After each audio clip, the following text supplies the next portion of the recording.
Welcome back to എജ് വാലറ്റ്. അപ്പോൾ നമുക്ക് ഒരു കമൻ്റ് ആയിട്ടൊക്കെ പല കുട്ടികളും ചോദിക്കുന്ന ഒരു ക്വസ്റ്റ്യൻ ആണ്, എങ്ങനെയാണ് ഷോർട്ട് നോട്ട് എഴുതാന്നുള്ളത്. അപ്പോൾ നമ്മളിന്നൊരു ക്ലാസ് ആയിട്ടല്ല വന്നിട്ടുള്ളത്. നിങ്ങളെല്ലാവരും ഷോർട്ട് നോട്ട്സ് എഴുതുന്ന രീതി കറക്റ്റാണോ തെറ്റാണോ നിങ്ങൾക്ക് അറിയില്ലല്ലോ. സോ അതുകൊണ്ട് എങ്ങനെയാണ് ഷോർട്ട് നോട്ട് വളരെ ഈസി ആയിട്ട് എഴുതുക, ഷോർട്ട് നോട്ട്സിൻ്റെ ഉപയോഗം എന്തൊക്കെയാണെന്നൊക്കെയാണ് നമുക്ക് പറയാം. അപ്പോൾ നമുക്ക് ഇപ്പോൾ ഓൾമോസ്റ്റ് ഒരു 1 മന്ത് ഉണ്ട് എക്സാമിന് വേണ്ടിയിട്ട്. സോ ഈ ഒരു മാസം മുമ്പേ നിങ്ങൾ എന്ത് ചെയ്യുക, എന്ത് പഠിക്കുന്നുണ്ടെങ്കിലും അത് ചെറിയ ചെറിയ നോട്ട്സ് ആക്കിയിട്ട് ഇടുക. അതൊക്കെ നമ്മൾ സ്മാർട്ട് വർക്ക് എന്ന് പറഞ്ഞു കഴിഞ്ഞാൽ, അല്ലാതെ വെറുതെ രാവിലെ തൊട്ട് അന്ത്യോളം വരെ ഇങ്ങനെ എന്തെങ്കിലുമൊക്കെ വായിച്ച് പഠിക്കുക, അല്ലെങ്കിൽ ആ ടെക്സ്റ്റ് ബുക്കിൽ എന്താണോ അത് അതുപോലെ പകർത്തുക. ഇതൊക്കെയാണ് പലരും ചെയ്യുന്നത്. ആദ്യം ഇതൊക്കെ ഒന്ന് വായിക്കും, അത് അതുപോലെ തന്നെ പകർത്തി വയ്ക്കും. കുറേ കുട്ടികൾ കുറേ സമയം അങ്ങനെ വേസ്റ്റ് ചെയ്യുകയാണ്. അപ്പം നമ്മളെ കയ്യിൽ ഇനി വളരെ കുറച്ച് ദിവസങ്ങളേ ഉള്ളൂ. മോഡൽ എക്സാമിന് ഡേറ്റ് വന്നിട്ടുണ്ട്. അപ്പം ഇനിയുള്ള ദിവസങ്ങൾ നിങ്ങൾ വെറുതെ സമയം വേസ്റ്റ് ചെയ്യല്ല വേണ്ടത്. വളരെ സ്മാർട്ടായിട്ട് ഉള്ള സമയം മാക്സിമം പഠിച്ച് തീർക്കുക. അതാണ് നിങ്ങൾക്ക് ഇപ്പോൾ നിങ്ങളുടെ ലക്ഷ്യം അതായിരിക്കും. ഇനിയുള്ള ഓരോ ദിവസവും നിങ്ങൾ പഠിക്കുമ്പോൾ വളരെയധികം സമയം നിങ്ങൾ പോവാതെ, സമയം വേസ്റ്റ് ചെയ്യാതെ മാക്സിമം യൂട്ടിലൈസ് ചെയ്യണം. അപ്പോൾ അതിനായിട്ട് നിങ്ങൾ ഏറ്റവും ശ്രദ്ധിക്കേണ്ട ഒരു കാര്യമാണ് ഷോർട്ട് നോട്ട്സ് എഴുതുക എന്നുള്ളത്. അപ്പോൾ നമ്മൾ എപ്പോഴും നോട്ട്സ് എഴുതുമ്പോൾ ശ്രദ്ധിക്കേണ്ട കുറച്ച് കാര്യങ്ങളും, എങ്ങനെ നമുക്കൊരു ഷോർട്ട് നോട്ട് എഴുതാം, ആ ഷോർട്ട് നോട്ട് നമുക്ക് എങ്ങനെയൊക്കെ യൂസ്ഫുൾ ആക്കാം എന്നൊക്കെയാണ് ഈ വീഡിയോയിൽ പറയുന്നത്. ഓക്കെ, സോ നിങ്ങൾ എഴുതുന്ന രീതി കറക്റ്റ് ആണോ, ഞാൻ ഷോർട്ട് നോട്ട് എഴുതുന്നത് ഓക്കെ ആണോ, അതാണോ എനിക്ക് സമയം പോകുന്നതെന്നൊക്കെ നിങ്ങൾക്ക് മനസ്സിലാക്കാനായിട്ട് പറ്റും. പല കുട്ടികളും ഒരു ചെറിയൊരു ടോപ്പിക്ക് പഠിക്കാൻ തന്നെ കുറേ ടൈം എടുക്കണം കാണാം. അപ്പോൾ ഷോർട്ട് നോട്ട് എഴുതുന്നതാണ് ഏറ്റവും മികച്ച രീതി. നിങ്ങൾക്ക് വേഗം പഠിച്ചത് തലയിൽ കയറാനും വേഗം പഠിക്കാനും എന്നും ഓർമ്മയിൽ നിൽക്കാനൊക്കെ നിങ്ങൾ നല്ല രീതിയിൽ അതിന് ഷോർട്ട് നോട്ട്സ് പ്രിപ്പയർ ചെയ്യണം. അപ്പോൾ നിങ്ങൾക്ക് എക്സാമിൻ്റെ തലേ ദിവസം ആ നോട്ട്സ് ജസ്റ്റ് ഒന്ന് നോക്കിയാൽ നിങ്ങൾക്ക് വേഗം അത് ഓർമ്മയിൽ നിൽക്കും, വേഗം നിങ്ങൾക്കത് ക്യാപ്ചർ ചെയ്യാൻ പറ്റും, വേഗം നിങ്ങൾക്കത് ഓർത്തെടുക്കാനും ഈസിയാണ്. അല്ലാതെ നമ്മൾ പലരും ചെയ്യുന്നൊരു കാര്യമാണ്, ഇപ്പോൾ ഈ പാരഗ്രാഫ് നിങ്ങൾക്ക് കണ്ടല്ലോ, ഈ പാരഗ്രാഫ് പല കുട്ടികളും ഇതിങ്ങനെ വായിക്കും. Metallurgy the ends scientific and technological process used for the isolation. അതിങ്ങനെ വായിച്ച് കുറേ സമയം അവരുടെ മനസ്സ് വേറൊരു സ്ഥലത്തും വായിക്കുന്നത് ഇവിടെ ആയിരിക്കും. അങ്ങനെ ഒരു അരമണിക്കൂർ ഈ പാരഗ്രാഫ് പഠിക്കാൻ തന്നെ നിങ്ങൾ വേസ്റ്റ് ചെയ്യും. ഇതൊന്നുമല്ല നിങ്ങൾ ശരിക്കും പഠിക്കേണ്ട രീതി. അപ്പം അതുകൊണ്ട് നിങ്ങൾ അങ്ങനെ പഠിക്കുന്ന കുട്ടികൾ മാക്സിമം അത് അവോയ്ഡ് ചെയ്തിട്ട് നിങ്ങൾ ആദ്യം ഒരു പ്രാവശ്യം മനസ്സിലെത്തി ഒരൊറ്റ പ്രാവശ്യം വായിച്ചാൽ മതി. ഒറ്റ പ്രാവശ്യം ഇത് വായിക്കുക. Metallurgy the entire scientific and technological process. അത് നിങ്ങൾ ഓരോ ലൈന് വായിക്കുമ്പോഴും അതിൻ്റെ അർത്ഥം മനസ്സിലാക്കി വായിക്കണം, അല്ലാതെ മനസ്സ് ഒരു സ്ഥലത്തും വായന ഒരു സ്ഥലത്തും അങ്ങനെ ആവരുത്. അപ്പോൾ നമുക്കിവിടെ നോക്കാം കേട്ടോ. Entire scientific and technological process used for isolation of metal from their ore. അപ്പോൾ നിങ്ങളിത് വായിച്ചപ്പോൾ നിങ്ങൾക്ക് ഏറ്റവും ഇമ്പോർട്ടൻ്റ് ആയിട്ട് എന്താ മനസ്സിലായത്? യൂസ്ഡ് ഫോർ ഐസൊലേഷൻ, ആരെ? Metal from their ore. അപ്പം നമ്മൾ ഇത് പഠിക്കുന്ന കുട്ടികൾ ഇതുപോലെ തന്നെ പകർത്തി വെക്കുകയല്ല വേണ്ടത്. ഇതിനെ സിമ്പിളാക്കി നിങ്ങൾ ജസ്റ്റ് ചെറിയൊരു നോട്ട് പോലെ എഴുതാം. അപ്പം അതിനായിട്ട് നിങ്ങൾ എന്ത് ചെയ്യുക, നോട്ട് എഴുതുമ്പോൾ ജസ്റ്റ് ടോപ്പിക്ക് എല്ലാ ചാപ്റ്ററും ഇതുപോലെ ഒരു ചെറിയൊരു നോട്ട് നിങ്ങൾ വെക്കുക. മെറ്റലർജി എന്നുള്ളൊരു ഹെഡിങ് കൊടുക്കുക. എന്നിട്ട് ഇതിൽ ഇതുപോലെ പകർത്തല്ല വേണ്ടത്. എൻ്റെ സയൻറ്റിഫിക് ആൻഡ് ടെക്നോളജിക്കൽ പ്രോസസ്സ് ഒന്നും നിങ്ങൾ നോട്ട് ചെയ്യുക, അതൊന്നും നമുക്ക് ഓർത്ത് നിൽക്കാൻ പോകുന്നില്ല. ജസ്റ്റ് നിങ്ങൾക്ക് എക്സാമിൻ്റെ ടൈമിൽ ഓർത്ത് വെക്കാനും എക്സാം ചോദിച്ചു കഴിഞ്ഞാൽ ഏറ്റവും എളുപ്പത്തിൽ ഓർത്ത് എടുത്തത് എഴുതാൻ പറ്റണമെന്നുണ്ടെങ്കിൽ നിങ്ങൾ അതിനെ ചെറിയ കീവേഡുകളായിട്ട് ഓർത്ത് വെക്കണം. സോ ഇവിടെ ഞാൻ എഴുതുന്നത് മെറ്റലർജി എന്ന് പറയുന്നത് യൂസ്ഡ് ഫോർ, ഇത്ര മാത്രം ഇതിൽ ചെറിയൊരു പോയിന്റ് ആക്കിയിട്ട് എഴുതാം.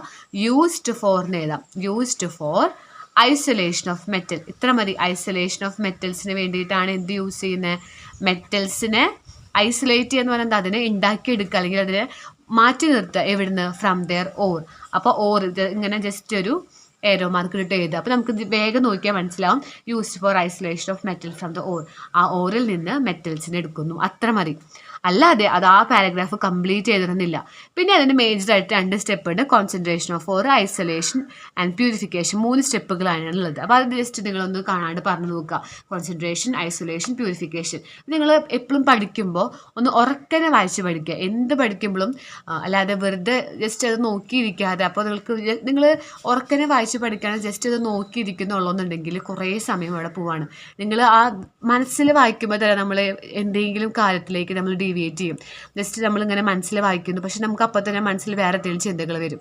അപ്പോൾ നമ്മൾ അതിനെക്കുറിച്ച് ആലോചിക്കും, അങ്ങനെ സമയം കുറേ പോകും. അപ്പോൾ നിങ്ങൾ എന്ത് ചെയ്യുക, എപ്പോഴും ഒന്ന് ഉറക്കനെ വായിച്ച് പഠിക്കുക. Concentration of the or, isolation or extraction of the metal, purification or refining of the metal, ഇങ്ങനെയൊക്കെ ഉറക്കനെ വായിച്ച് പഠിക്കുക. എന്നിട്ട് 2-3 പ്രാവശ്യം ഉറക്കനെ വായിച്ച് പഠിച്ചൊന്ന് ഇങ്ങനെ കയ്യൊക്കെ ഒന്ന് വെച്ച് കണ്ട് പറഞ്ഞു നോക്കുക. Concentration, isolation, purification. നിങ്ങൾ കംപ്ലീറ്റ് കിട്ടിയില്ലെങ്കിലും ജസ്റ്റ് ആ കീവേഡ്സ് മാത്രം മതി.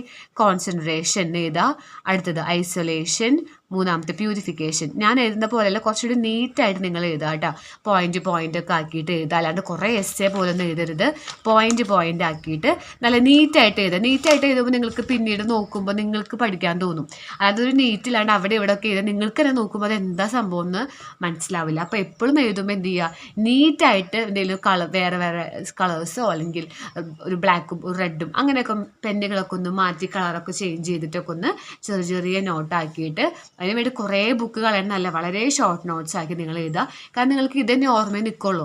നിങ്ങളിപ്പോൾ കാണാതെ ഇത് പഠിച്ചു പോയെന്നുണ്ടെങ്കിലും അവിടെ എത്തുമ്പോൾ നിങ്ങൾക്ക് വലിയ ലൈൻസൊക്കെ കാണാപ്പാടം പഠിച്ച് അവിടെ പോയിക്കാൻ നിങ്ങൾക്ക് ഒന്നും ഓർമ്മയിൽ നിൽക്കില്ല. അപ്പോൾ അതുകൊണ്ട് ചെറിയ ടേംസ് ആക്കി പഠിക്കുക. Concentration, isolation, purification.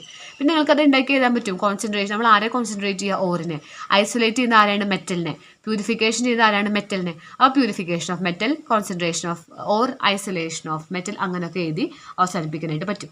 സോ ഇങ്ങനെ വേണം നിങ്ങൾ എല്ലാവരും നോട്ട് എഴുതാൻ വേണ്ടി. അല്ലാതെ ഇതേപോലെ തന്നെ പകർത്തി വെക്കരുത്. അതേപോലെ വെറുതെ കാണാപ്പാട് ഇങ്ങനെ വായിച്ച് കുറേ സമയം കളയരുത്. ജസ്റ്റ് ഒറ്റ പ്രാവശ്യം കോൺസെൻട്രേറ്റ് ചെയ്ത് വായിക്കുക. അതിത് മനസ്സിലായത് ജസ്റ്റ് ഒന്ന് അണ്ടർലൈൻ ചെയ്യുക. അത് ഇതുപോലെ ഷോർട്ട് ആക്കിയിട്ട് എഴുതി വയ്ക്കുക. ഒരെണ്ണം പറയാം. ഇപ്പോൾ നമുക്കിതാ minerals, naturally occurring chemical substance in the earth crust obtainable by mining. അപ്പോൾ നമുക്ക് അടുത്ത് എന്ത് കൊടുക്കാം, മിനറൽസ് എന്നുള്ള ഹെഡിങ് കൊടുക്കാം. ഇപ്പോൾ ഞാനൊരു എക്സാമ്പിൾ കാണിച്ചു എന്ന് മാത്രം. ഇതേപോലെ നിങ്ങൾ ഇമ്പോർട്ടൻ്റ് ആയിട്ടുള്ള സെക്ഷൻസ് ഇതേപോലെ നോട്ട് ചെയ്ത് വെക്കുക. അപ്പം ഞാൻ എവിടെ എഴുതുന്നത് ജസ്റ്റ് ഞാൻ ഒറ്റ പ്രാവശ്യം വായിച്ചു. അപ്പോൾ എനിക്ക് മനസ്സിലായി നാച്ചുറലി ഒക്കറിങ് ആണ്. അതാണ് അതിലെ ഏറ്റവും ഇമ്പോർട്ടൻ്റ് ആയിട്ടുള്ള പോയിന്റ്. പ്രകൃതിദത്തമായിട്ട് കിട്ടുന്നു. നമുക്കത് എവിടെ നിന്നാണ് കിട്ടുന്നത്, ബൈ മൈനിങ്. ഇത്ര മതി. നാച്ചുറലി ഒക്കർ ചെയ്യുന്നതാണ് and we are obtaining by mining. നമ്മളത് മൈൻ ചെയ്തെടുക്കുന്നതാണ്. അത്ര മതി. അല്ലാതെ എർത്ത് ക്രസ്റ്റിലുള്ളതാണ് അങ്ങനെ നീട്ടി വലിച്ച് നിങ്ങൾ കാണാപ്പാടെ അങ്ങനെ പഠിക്കേണ്ട ആവശ്യം നിങ്ങൾക്ക് മനസ്സിലാക്കിയിട്ട് എഴുതുക. അതുപോലെ or, minerals from which the metals are economically and profitably extracted. അപ്പോൾ നമ്മൾ അടുത്ത ഒരു ഹെഡിങ് കൊടുക്കുക. ഓർ എന്ന് പറഞ്ഞാൽ എന്താണ്, minerals from which metals R economically and profitable extract. അപ്പോൾ എന്ത് ചെയ്ത് വയ്ക്കുക, ഓർ എന്ന് പറഞ്ഞാൽ മിനറൽസ് ആണ്, അതിൽ നിന്നാണ്. മിനറൽസ് ഫ്രം വിച്ച്, ഇതിൽ നിന്നാണ്. അങ്ങനെ ജസ്റ്റ് ഒരു ഇതുപോലെ ചെറിയ നോട്ടാക്കുക. Minerals from which metals are extracted. Okay. ഇനി എങ്ങനെയൊക്കെ നമ്മൾ എക്സ്ട്രാക്ട് ചെയ്യുന്നത്, നമ്മൾ ചെയ്യുന്ന ഒറ്റ പോയിന്റ് എക്കണോമിക്കലി ആൻഡ് പ്രോഫിറ്റബിളി, ഇങ്ങനെ ജസ്റ്റ് ഒരു ചെറിയ പോയിന്റ് ആക്കിയിട്ട് എഴുതുക. അപ്പോൾ എന്താണ് ore, minerals from which metals are extracted economically and profitably. Extracted എന്നുള്ളത് ഇമ്പോർട്ടൻ്റ് ആയിട്ടുള്ള ഒരു പോയിന്റ് ആണ്. അപ്പോൾ ഇതുപോലെ എക്സ്ട്രാക്റ്റഡ് എന്ന് ജസ്റ്റ് എഴുതി വയ്ക്കുക. അത് കുറേ കാണാപ്പാടം പഠിക്കണം. ഈ ടേബിൾസ് ഒക്കെ നമുക്ക് പഠിക്കേണ്ടി വരും. ഓരോ മെറ്റൽസും അവരെ ഓറും അവരെ കോമ്പോസിഷനൊക്കെ ഇതൊക്കെ നിങ്ങൾ ഇതുപോലെ തന്നെ പഠിക്കുക. അപ്പോൾ അല്ലാതെ നിങ്ങൾ ഇതുപോലെ തന്നെ പകർത്തി വെക്കാണ്ട്, ഇപ്പോൾ നിങ്ങളിപ്പോൾ ക്ലാസ്സിൽ കേൾക്കുകയാണെങ്കിലും ഇതേപോലെ ചെറിയ നോട്ടാക്കി എഴുതി വെക്കുക. അപ്പോൾ നിങ്ങൾക്ക് ഞാനിപ്പോൾ ഇതേപോലെ എഴുതിയത് കുറച്ചുകൂടി നീറ്റായിട്ട് നിങ്ങൾ വൃത്തിയായിട്ട് എഴുതി വെക്കുക. ഇതിൽ കളേഴ്സൊക്കെ ഉപയോഗിച്ചിട്ട് ഇതിൽ റിയാക്ഷൻസോ കാര്യങ്ങളൊക്കെ ഉണ്ടെങ്കിൽ എന്ത് ചെയ്യുക, അടിയിൽ ഇതുപോലെ ഒരു ബോക്സിലൊക്കെ ഒന്ന് എഴുതി വെക്കുക. റിയാക്ഷൻസ് ഒക്കെ ഒരു ബോക്സിൽ നമ്മൾ ഇട്ട് കൊടുക്കുമ്പോൾ നമുക്കത് ഇമ്പോർട്ടൻ്റ് ആണെന്ന് മനസ്സിലാവും. ഇമ്പോർട്ടൻ്റ് ആയിട്ടുള്ളതൊക്കെ ഒന്ന് അണ്ടർലൈൻ ചെയ്ത് വെക്കുക.